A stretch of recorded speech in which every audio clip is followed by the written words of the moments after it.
Hey everyone, welcome back. My name's dustinkreis, and today we're going to do a game discussion. We're going to talk about this game right here, Infamous Second Son on the PlayStation 4. One of the big sort of pillar releases for the system.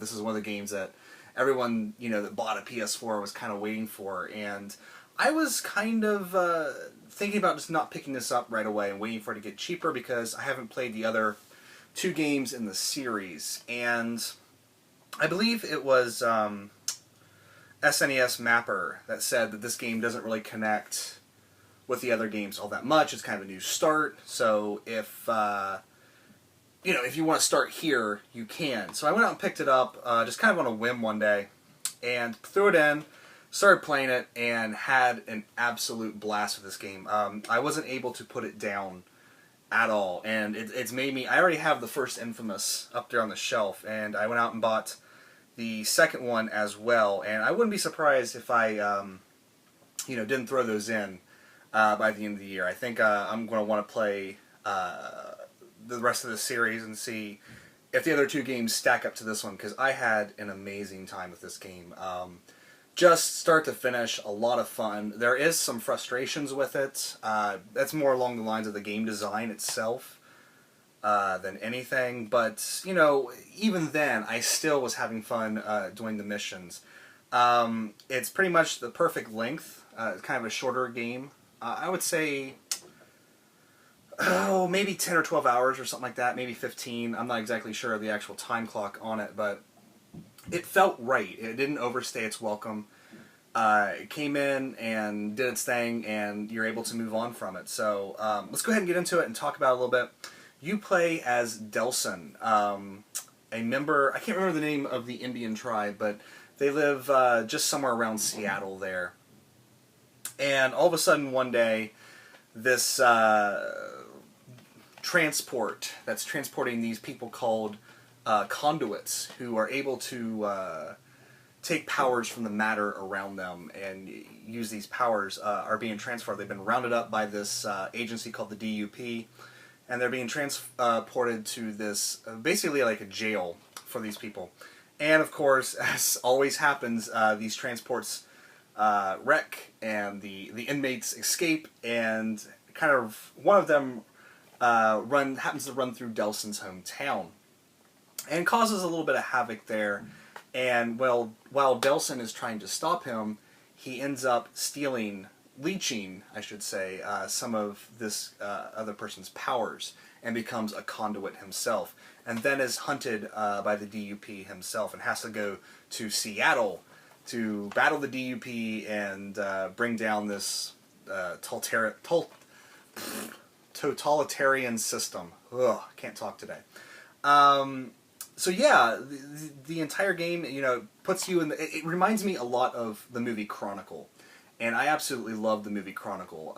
Sort of a realistic take on what would happen if people, got superpowers, I think Chronicle takes the correct approach in saying that, some people would corrupt and some people it would, bring out the best in. And Infamous kind of plays with that as well, as it kind of has a morality system. Kind of reminiscent of the Paragon and Renegade system in Mass Effect. You do good deeds and you become a true hero. You do bad deeds and become a villain. But the problem with this is it never feels right to play as the villain.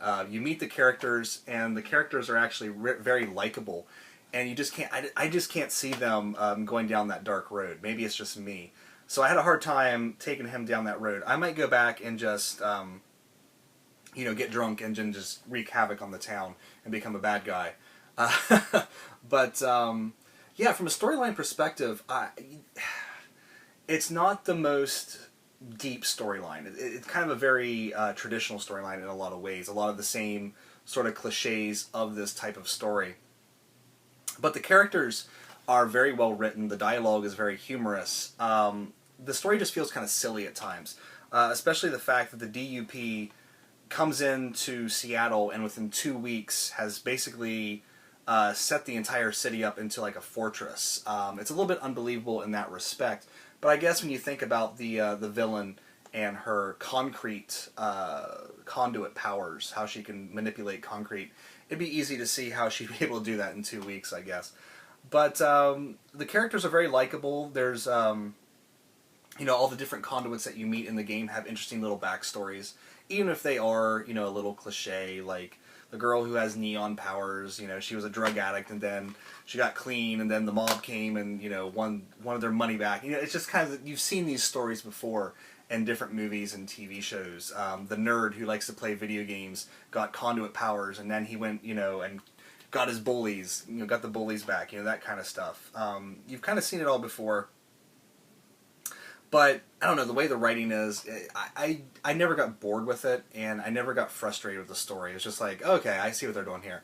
I haven't played it through as the evil character, like I said, so I don't know how the storyline changes, although SNES Mapper was telling me that Delson basically becomes a huge douchebag. So that might actually be fun to go back and see it. But the real reason why I could not put this game down was just the gameplay itself. It's just so much fun running around Seattle with these superpowers, of which by the end of the game you'll have 4 different ones. You start off with smoke powers, which once you get your second power, the smoke powers really just become useless. I really hated accidentally draining some smoke and getting back into those smoke powers because the neon powers are just so much better. And then I wouldn't say the video powers are better necessarily, but they are fun, a lot more fun to use than the smoke powers. But basically with the smoke powers, Delson can throw fireballs out of his hands, he can throw up like powered up shots. Pressing the O button will kind of make this dash, this quick smoke dash happen where he basically turns into smoke. You can move through fences and grates and things like that with it. There's all these vents on the side of buildings, and you can go, you know, into the vent and end up on the top of the building really quick. It's just a lot of fun using these powers and maneuver around. The neon powers are kind of like a sniper gun. You know, as you level up the different abilities, the neon powers for me felt the best to use because I was trying to get as many good karma points as I could. And once you power up your shot a certain level, you can use it to basically incapacitate enemies rather than kill them, and that'll raise up your hero level quicker. Or you can shoot their head and make them explode and kill them, which will raise your evil karma a lot quicker. So I really liked using the neon. It allows you, you know, the dash allows you to run up walls, and just getting around the town was a lot simpler with the neon than it was with the smoke, because the smoke sometimes you still had to clamber up buildings, and it just kind of slowed things down. Whereas once you got the neon, you're just zipping around the place, and it actually looks really awesome, which we'll talk about once we get to the graphics. And then the video powers, it actually is kind of like angelic based, so you can fly for short periods of time, which is what I wanted to do as soon as I got the neon powers and was able to do that, like the dash jump, where you jump, basically, you know, you can leap a tall building in a single bound almost. I just wanted to fly around the town, and this one kind of really let me do that. You know, you kind of lose the power to fly after a certain period of time, but if you touch another building, then you can do it again. So you never really felt like you couldn't fly over the entire city. It was just kind of short bursts of flight. But yeah, you know, all these powers, and then, you know, in the end of the game, you get the concrete powers that the main villain has. And basically, unless you, like, just, you know, don't finish all the missions before you complete the game, you don't really get to use the concrete powers very much. And that's okay, because I didn't really find them to be that great anyway. It wouldn't have been that much fun playing through the game with the concrete powers, I don't think. I think the neon and the video powers are a lot better. But, you know, you only have a limited amount of time you can use these powers before you run out of them, and you have to recharge. You recharge the smoke by stealing smoke off of chimneys. You recharge the neon by just pulling the neon out of all the lights around town. And once you get to the second portion of the town, I mean, everything is lit in neon, and it's so easy to use that power over there. And then the video powers, you have to actually find satellite dishes on the top of buildings to recharge your video powers. But it's just so much fun using these powers to fight, the enemies and to liberate the different portions of Seattle, because it's all broken up into little different districts. And every district, this is kind of where the frustration comes into play a little bit with the game, because every district kind of follows the same pattern. You get into the district, you have to find the DUP headquarters, you blow that up. You have to fight a lot of enemies while doing that. You blow that up, and then it unlocks all the submissions for that area, which in every area, all the submissions are the same. So, one, you have to find a hidden camera and destroy it. One, you have to find a secret agent and kill him. You have to find audio logs. I mean, every district, it's the same side missions. So that's kind of where some of the bit of the frustration comes in, is because it's just like, all right, I gotta do this, I gotta do this, I gotta do this, and you get to the next place and it's the same thing. Go to the next place, it's the same thing. You get really good at doing these side missions, and really, you're able to knock them out really fast, which is good. But at the same time, I think I would rather have a bit more variety in the different districts of their submissions and stuff. I think the developers probably could have put a little bit more thought into it than what they did. There's various other things you can do. There's a bunch of, of course it's Seattle, so there's a bunch of protests. If you want evil karma, you can go disrupt the protests. There's a bunch of...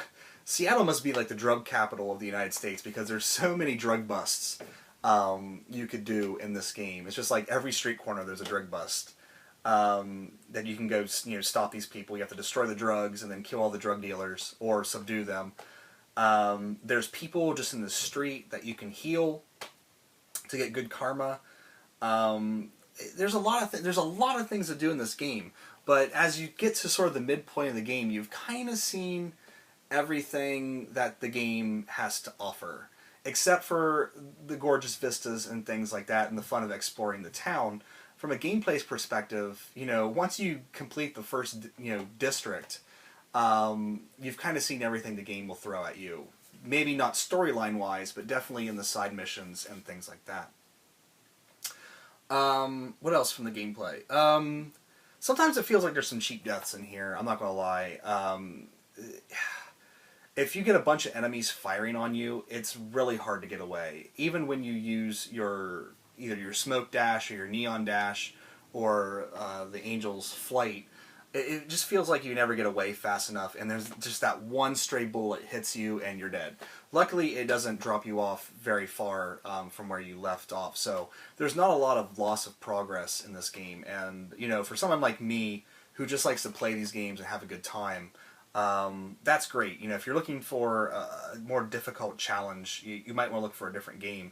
But if you just want to kick back and enjoy yourself, it's definitely, a lot of fun to just kind of, it almost feels like Grand Theft Auto with superpowers. And Steven was telling me that, if I like that sort of thing, I should look into the Saints Row series. So maybe I'll go out and pick up Saints Row 4 and just, but the problem with those games is I just dicker around with them. I don't really complete them. I just, like Grand Theft Auto 3, for the longest time I just drive around and, blow up things and get a 5-star rating and see how long I can survive. That's where I got my kicks from Grand Theft Auto.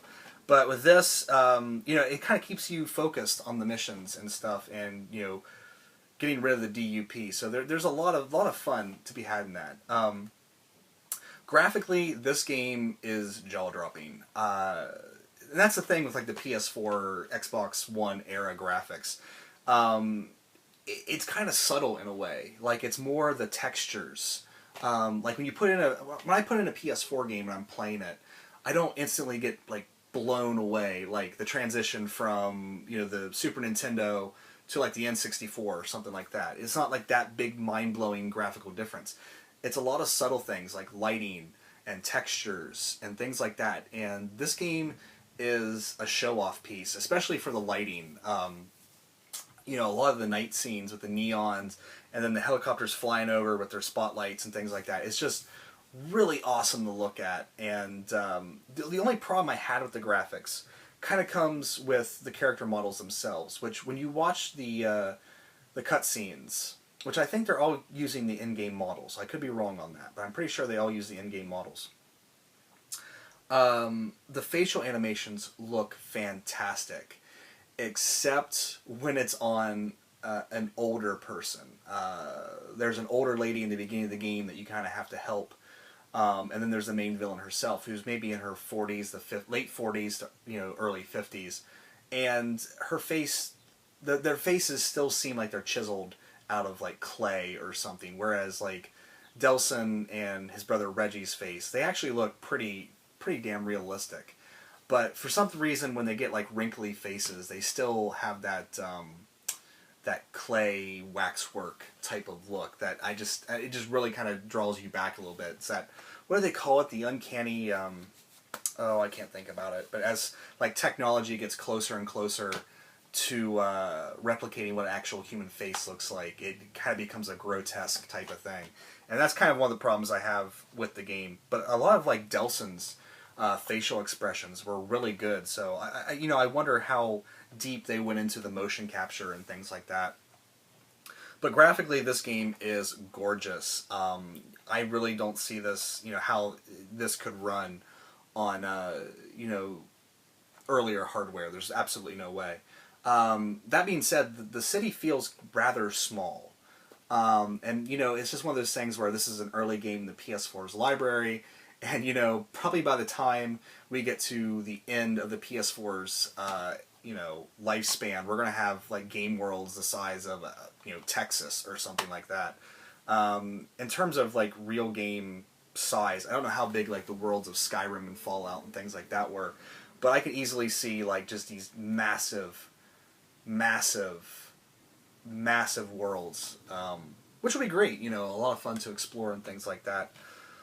Audio-wise, the game, how do I want to put this? The voice acting is awesome. I loved all the characters' voice acting. I think they all did a fantastic job.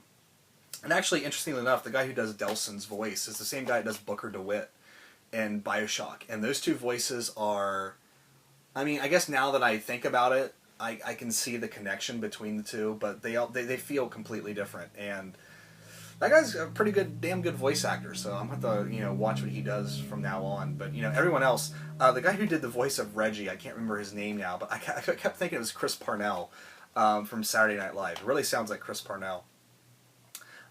Music-wise, to be honest with you, the music didn't really make that big of an impression on me. And I find that being more and more of a problem as kind of games move forward. I don't know what it is.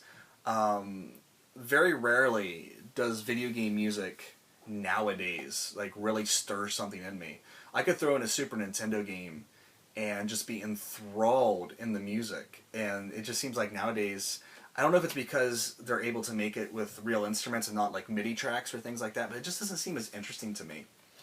And I mean, the only thing that really sticks out with me music-wise is the cover that goes over the end credits of Heart-Shaped Box by Nirvana. And it's kind of it's kind of a weak cover because it really does nothing new with the song. It's just kind of a straight cover. It's like they just didn't want to pay the money to have the actual Nirvana song. So it's like, let's just give it to this band and have them do it. But other than that, I mean, I don't know. It's kind of almost the way movie soundtracks are going nowadays, where, for every, like, Lord of the Rings soundtrack you can actually sit and listen to, and it's really rich music. There's a lot of soundtracks out there that's just kind of this weird, like, not instrumental, this weird, elevator type music that's just kind of there to fill. And the weird thing is, I always kind of think about that, about John Williams, his more recent scores. Like, you listen to Empire Strikes Back score, it's phenomenal. There's so many, like, motifs and, just themes that come through. And then you listen to, like, the Attack of the Clones soundtrack, and it just sounds like he's throwing instruments at the speaker. It's like, there's no sense of those big themes and things. And, I don't know, maybe it's just because this is, like, an action game and not an RPG. But the music really didn't make any impact on me at all. And, that's kind of weird because Seattle being, one of the music capitals, of the 90s, you would think that they would license, you know, a lot of like Soundgarden and I don't know, things like that. But no, not really. It's kind of weird. I did find the Sub Pop building, so that was kind of cool from a music standpoint. But anyway, yeah, Infamous Second Son. This is my first step into the Infamous series. I'm going to play the other ones. I'm going to kind of lower my expectations because, you know, as the series goes on and progresses, things get more refined. So I'm expecting to, you know, kind of play a less refined version of this. And I don't think the character in the early Infamous games has like Delson's power to have multiple powers. I think that's something special for this one.